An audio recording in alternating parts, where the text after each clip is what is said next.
Scorpio.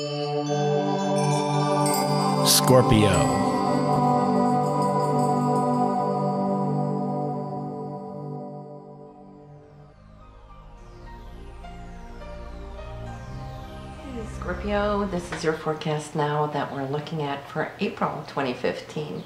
And as you recall, there was that full total solar eclipse there in Pisces, 29 degrees Pisces, which was your 5th house. We talked about that last month. There's still a video up there you could check out to see. If you're listening to this early in March, then you might not have listened to it yet. But there's more news on what that total solar eclipse would do there for the 5th house of creativity and children and so forth.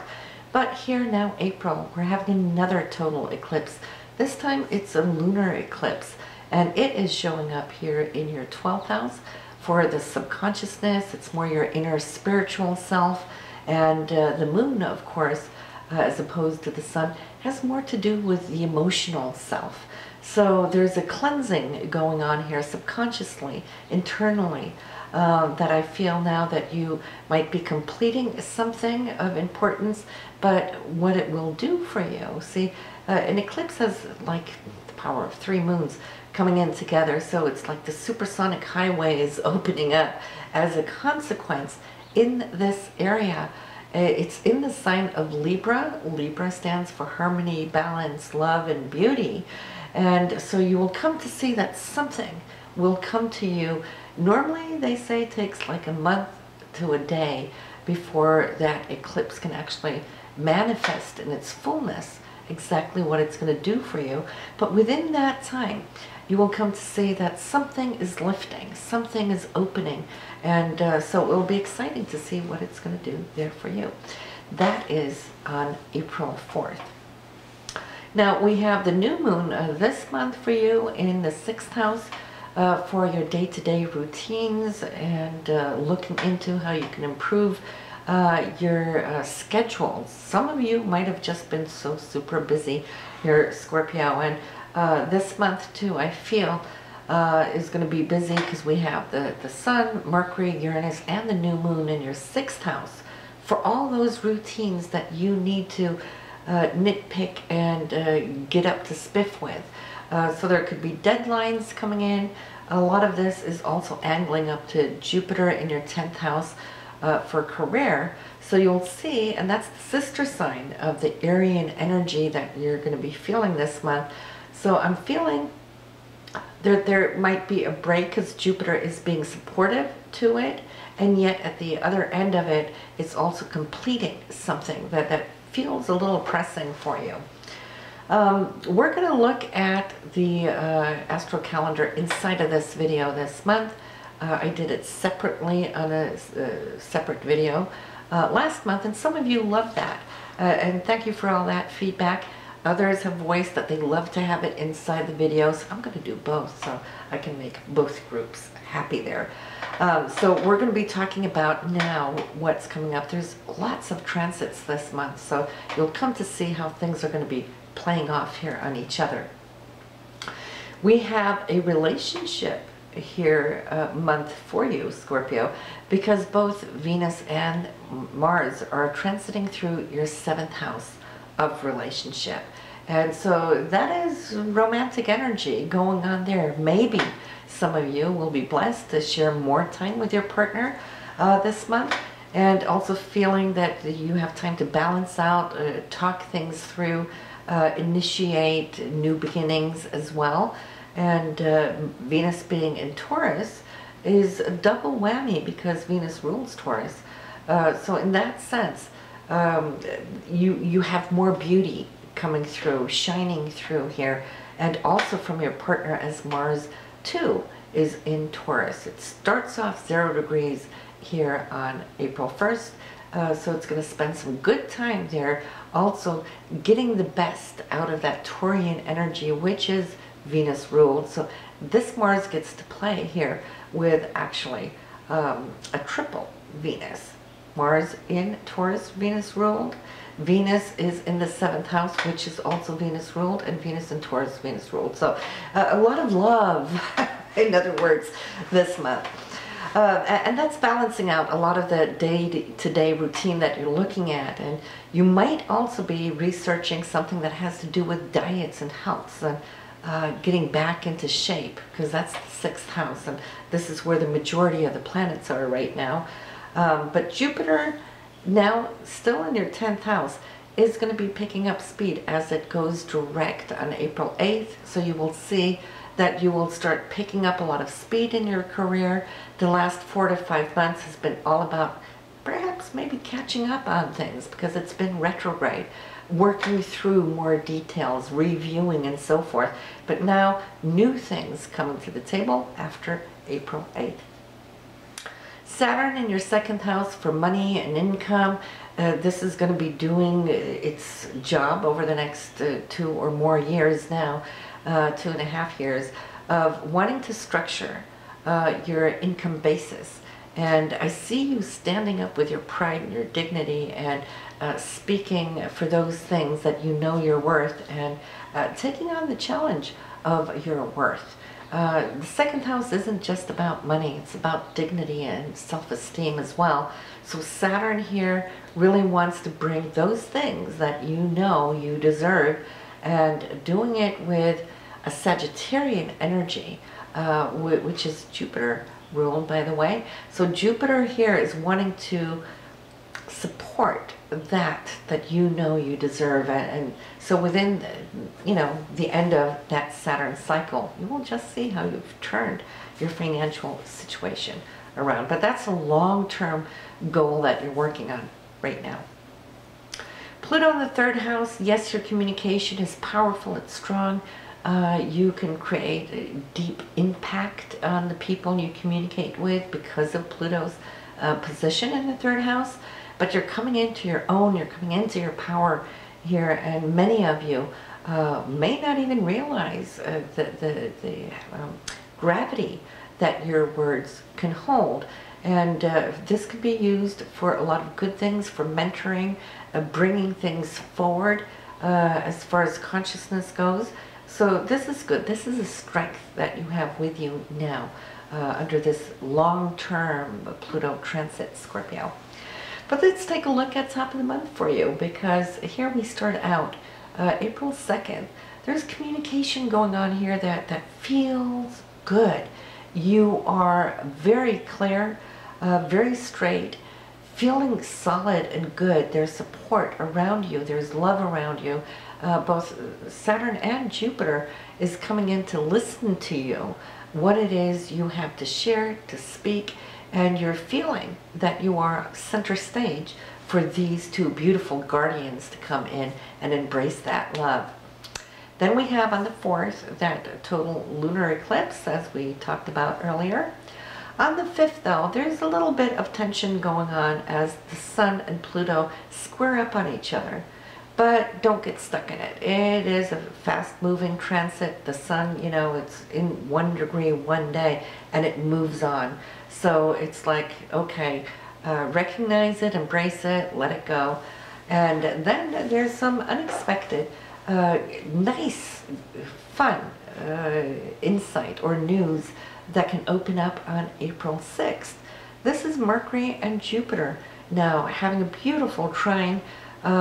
Mercury being your communication, Jupiter, which is abundant.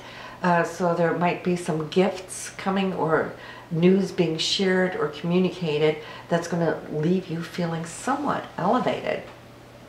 Same day, the Sun and Uranus are conjunct, and the Sun is you, Uranus is the unexpected.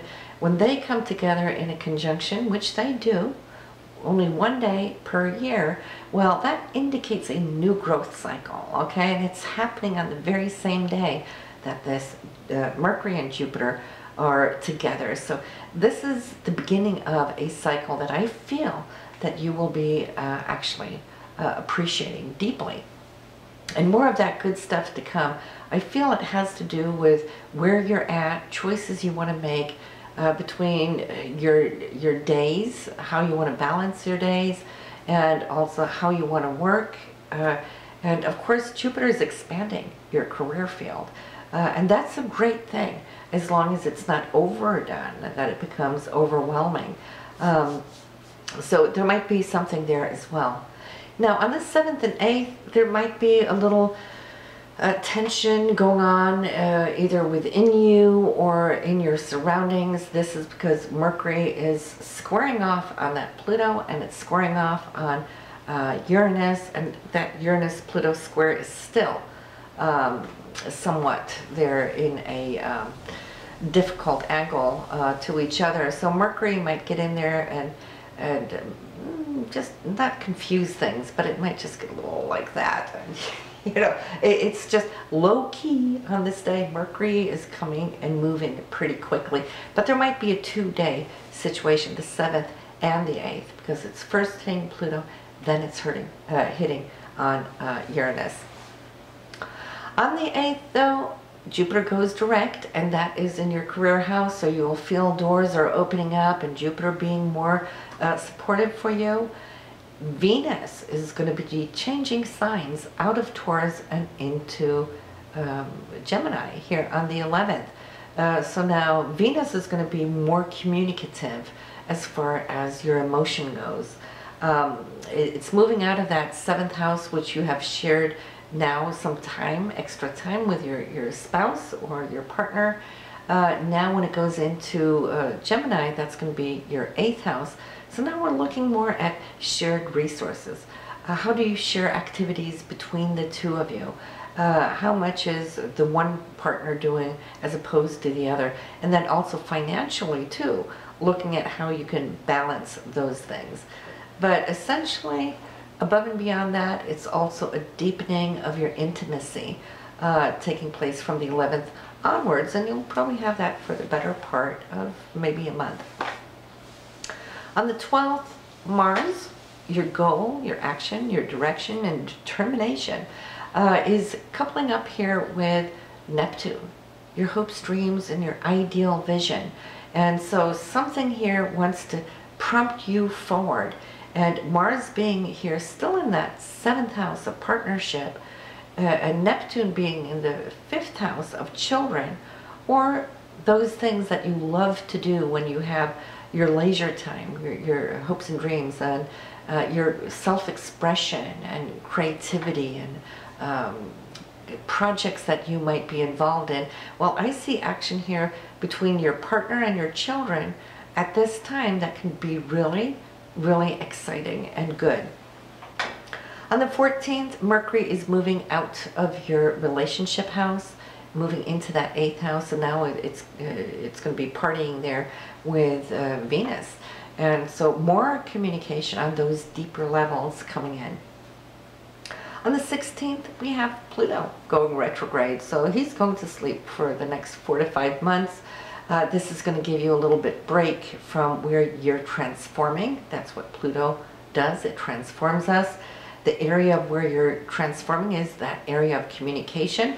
So that will be a little bit slower, and maybe that will behoove you a little bit so you can catch up on certain things, projects especially, or anything that has to do with paperwork and so forth. You can expect some delays perhaps taking place, but normally it's such a subtle influence that we don't really see it like that, as if when Mercury, excuse me, goes retrograde. Now on the 17th, people around you might come to be a little irritable. This is because of Mars and Jupiter is squaring off on each other, and Mars wants action, it wants it now, it's fiery, right? And Jupiter is saying, hey, hang a minute, you know, are you sure? Jupiter always wants to see the big picture. And so if there's any decision making that's needing to be done here on the 17th, Jupiter is saying just wait a little bit, things are going to clear up. So listen to that doubt that might come up, because if time was ripe, in perfect divine timing, we wouldn't have those doubts. Then there would be a green light. This is more like a yellow-red going off. So just lay low a little bit. Conflicts come, conflicts go. Recognize it, embrace it, address it, and let go, let God. On the 18th, we have that new moon, which we talked about. They're in your 6th house. Time to put your intentions down for the coming month and the next 12 months to allow more time for you to catch up on your daily routines at home, so everything doesn't just keep flowing out to work and everybody else's need, but where you can also find a little bit more balance in that. That's a great intention to have. Also, as far as promising yourself that you're going to be better to work out and watch your diet, for example, that's also the 6th house. It's all about organizing your day-to-day. And also, by all means, Scorpio, it's the day to write your abundance check to yourself. And for those of you who know to do it, you're good to go. And for those of you who do not know how to write yourself a good, nice abundance check, well, I have a video on my newsletter there that's showing you exactly how to do it and how this can work to activate and manifest a better flow financially for you. Always on the new moon. On the 19th, passing disappointment. There might be something there, Scorpio, that is not living up to your hope or expectation. Might be something that you've been looking forward to. If this falls apart, so be it. It's not the end of the world. It's Venus and Neptune squaring off. And sometimes we just feel a little at loss when that happens, but it moves by really quickly. Already here on the 21st, we got Mars and Pluto coming in with lots of energy. Mars being your direction, your physical action, your determination, your goals, and so forth. Here coming in with it's a good aspect to Pluto, so it's dynamic energy. You could move a lot of whatever it is you're moving on that day. Maybe you're moving your furniture around, maybe you're doing yard work, or maybe you're initiating a new direction. Whatever it is for you, this is a great time to accomplish a lot of physical activity. Even on the 22nd, I see that mentally and your communication, this is Mercury coming into conjunct here with Mars. That means that they're sharing that same degree side by side on the heaven. So it's your communication and the way you think is now aligned with Mars to take that movement forward and have it transformed with Pluto. So great time here towards the end of April, because we will also have that little moment of the unexpected taking place here, and that's going to be on the 26th with Venus and Uranus. And I love those two together because it brightens up our day with what we didn't know when we woke up in the morning, and then suddenly, boom, there's something manifesting for us. Venus rules love, rules money, Uranus rules the unexpected, and so here something of those two situation can manifest for you. Now Venus will at that time be in your 8th house, and Uranus is in your 6th house. So this could more so, I feel, go towards the money end of your experience for that aspect, because the 8th house is involved. But then again, 8th house is also the house of intimacy, so there again, it could be love. We're ending this month here with Mercury changing signs. It's moving out of Taurus, out of your relationship house, and into this 8th house. And having Mercury and Gemini, well, Mercury rules Gemini, and it's the communicator. It's what speaks, talks. So you will come to see that next month, which we'll talk more about there in May, it's going to be a big communication month for you, especially in the area of your 8th house, which has to do with shared resources and commissions and royalties and taxes and so forth, or other benefits, not your day-to-day income, but investments perhaps. So we'll talk more about and see how that will go. This is what we had for you this month, and as always, listen to your moon and your rising sign and your partner's chart to see what's going on with him or her this coming month. And I'll see you in May.